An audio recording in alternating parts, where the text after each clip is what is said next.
कृष्णा। राधे राधे। देखिए, कार्तिक मास के जो हमारा वीडियो सेशन चल रहा था उसमें मैंने आपको जो प्रीवियस वीडियो में बताया था वो कार्तिक में क्या करना चाहिए क्या नहीं करना चाहिए उसके बारे में बताया था। आज मैं आपके साथ डिस्कस करूंगी जो कार्तिक मास के अंतिम 5 दिन हैं जिनको हम भीष्म पंचक व्रत भी कहते हैं और वो कार्तिक की एकादशियाँ भी कहते हैं उसको कुछ लोग। तो एक तो मेन बात ये है कि कार्तिक में मैंने आपको कहा था कि आप हरे कृष्ण महामंत्र का जाप कीजिए या जो भी मंत्र आपको आता है वो उसका जाप कीजिए, बहुत फलदायी होता है।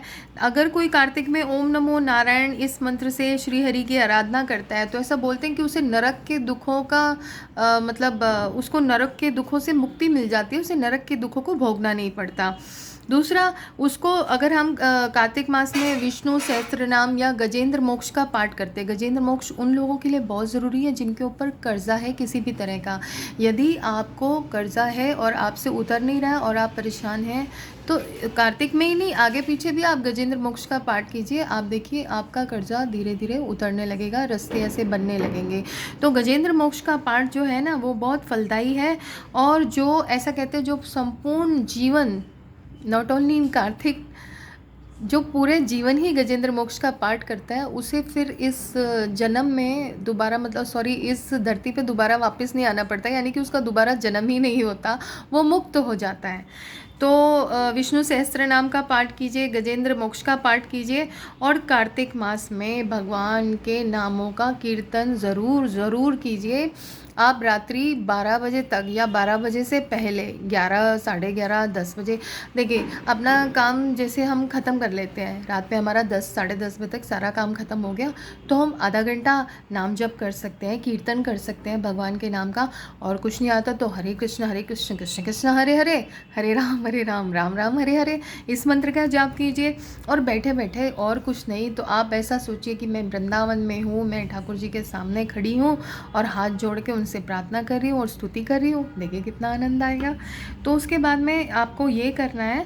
और ये जो 5 रात्रियाँ हैं इसमें थोड़ा जागना चाहिए रात्रि के प्रथम पहर तक, यानी कि 12 बजे तक, 1 बजे तक जाग लीजिए और भगवान के नामों का कीर्तन कीजिए, पाठ कीजिए, भगवान का ध्यान कीजिए और उनकी स्तुतियों का गान कीजिए। और एकादशी, ये जो अब देवउठनी एकादशी आएगी इसमें देवता जाग जाते हैं, मतलब ऐसा बोलते हैं ना कि चातुर्मास में भगवान विष्णु शयन करते हैं तो देवउठनी एकादशी पे भगवान जागते हैं और उसी दिन तुलसी विवाह भी होता है। तो ये बहुत इम्पॉर्टेंट एकादशी है। इसमें मतलब हम भगवान का नामों का पाठ करते हैं और भगवान के नाम का कीर्तन करते हैं। और मैंने आपको बताया था कि भगवान के आगे अगर आप नृत्य भी करते हैं तो इसका भी बहुत जो है वो महत्व होता है। तो कुछ ना कुछ आप ज़रूर कीजिए। अंतिम दिनों में प्रातःकाल स्नान कीजिए, देव पूजन कीजिए और श्रद्धापूर्वक कुछ दान दक्षिणा भी कीजिए। हाँ, गौ सेवा ज़रूर कीजिए। गौ सेवा बहुत इम्पॉर्टेंट है। कार्तिक मास में गौ सेवा का बहुत महत्व है तो आप गौ सेवा ज़रूर कीजिए। जैसे कि थोड़ी सी घास या गौशाला में जो भी उपलब्ध हो, गुड़ बहुत अच्छा लगता है गाय को, तो आप गुड़ भी खिला सकते हैं। सर्दी के दिन है तो आप गाय को गुड़ भी खिला सकते हैं। और जो कार्तिक की ये जो पूर्णमासी आएगी जिसको प्रकाश उत्सव भी कहते हैं, इसमें आप प्रातःकाल उठकर नहा धो के सब विष्णु पूजन कीजिए और भगवान विष्णु के लिए मंडप बनाए। उस दिन हवन भी होता है। जो कार्तिक की समाप्ति होती है ना वो कार्तिक पूर्णिमा को जब कार्तिक की समाप्ति होती है तो उस दिन जब जो लोग पूरा कार्तिक नहाते हैं और एक समय भोजन करते हैं वो लोग के लिए विधान है कि वो पूरा कार्तिक नहाने के बाद एक समय भोजन करने के बाद जब पूरा कार्तिक ख़त्म हो जाए और पूर्णमासी आए तो उस दिन वो लोग हवन ज़रूर करवाएं अपने घर पे और ब्राह्मण को भोजन करवाएं और यथाशक्ति उनको दान भी दें। और प्रातः और अपने घर में तुलसी जी के आगे आप रंगोली ज़रूर बनाएं उस दिन। और रंगोली बनाएं, बहुत सुंदर से सजाएं तुलसी महारानी को, क्योंकि उस दिन उनका विवाह होता है ठाकुर जी के साथ में। तो तुलसी महारानी का श्रृंगार करें, बहुत सुंदर श्रृंगार करें उनका। और उनके आगे आप उनको वस्त्र भी चढ़ा सकते हैं, जैसे छोटी चुनरी होगी या जो भी आपको ठीक लगे वो तुलसी महारानी को चढ़ाएं। और उसके बाद में उनकी परिक्रमा ज़रूर करें। वैसे तो करने वाले तो 108 परिक्रमा भी करते हैं पर मैं नहीं कर सकती, मुझे चक्कर आ जाते हैं, तो मैं केवल 4 परिक्रमा कर लेती हूँ। 4 सुबह और 4 संध्या आरती के बाद कर लेती हूँ।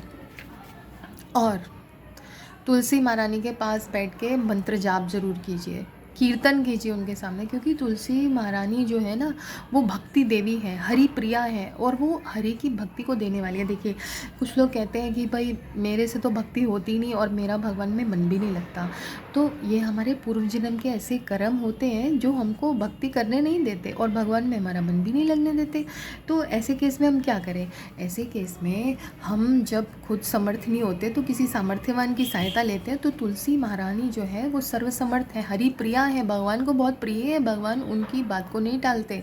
तो आप उनसे भक्ति देवी से प्रार्थना करें कि हे भक्ति देवी तुलसी महारानी, मैं श्री कृष्ण की भक्ति कर सकूं, श्री कृष्ण में मेरा प्रेम हो सके, श्री कृष्ण के चरणों की मुझे भक्ति मिले, ऐसा आप मुझे आशीर्वाद दीजिए, और उनके चरणों में उनके अंदर मेरी प्रीति हो सके, ऐसा कुछ उपाय कीजिए। तो देखिए अवश्य तुलसी महारानी आपकी प्रार्थना को स्वीकार करेंगी और आपको उन तक पहुंचने का रास्ता वो दिखा सकती हैं। तो करके देखिए, करने में क्या हर्ज है? अरे आप, मैं कहती हूँ कि अगर आप झूठा भी करेंगे ना, इधर तो दुनिया के लिए झूठा करेंगे तो उसको लगता है सच्चा है, लेकिन भगवान सब जानते हैं झूठा करने का भी बहुत फल है। भगवान तो इतने दयालु है कि वो तो झूठे को भी बैकुंठ। मैं आपको इसमें एक कथा सुनाती हूँ कि एक व्यक्ति था, वो चोर था, तो लेकिन चोरी करने के लिए उसको जैसे लोग होते हैं वैसा बनना पड़ा। तो उसने देखा कि भाई कुछ भक्त लोगों की टोली जा रही है, तो इनके बीच में शामिल हो जाऊंगा, कुछ समय भक्ति करूंगा और उसके बाद में इनका सामान लेके भाग जाऊंगा।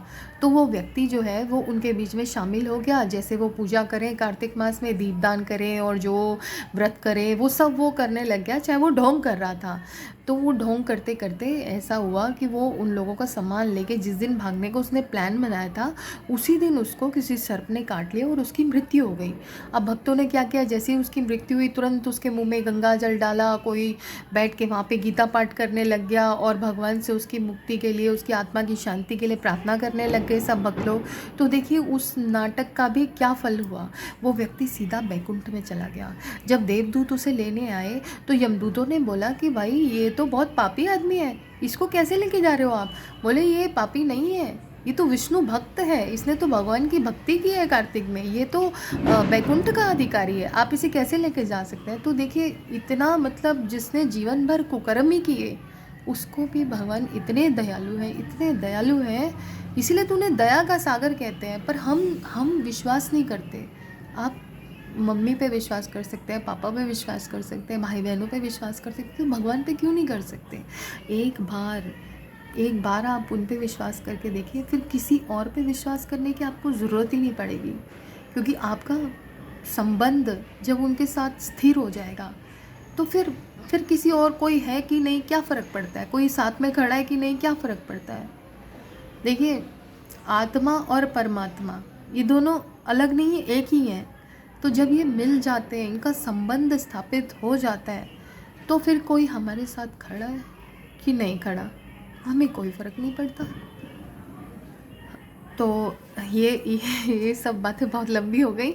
मैं तो आपको मेनली जो बात समझाने वाली थी, बताने वाली थी, वो यही थी कि अंतिम दिन जो है वो बहुत ही उसको महत्वपूर्ण है। उसमें आप 5 एकादशियाँ होती हैं, उसे एकादशी की तरह ही कीजिए, जैसे हम एकादशी व्रत करते हैं वैसे ही कीजिए उसे, और कुछ ना कुछ विशेष ज़रूर कीजिए। और बाकी आगे जैसे जैसे जो चीज़ें दिमाग में आएंगी, याद आती जाएंगी, हम शेयर करते रहेंगे और भक्ति अपनी बढ़ाते रहेंगे। तब तक के लिए जय श्री राधे।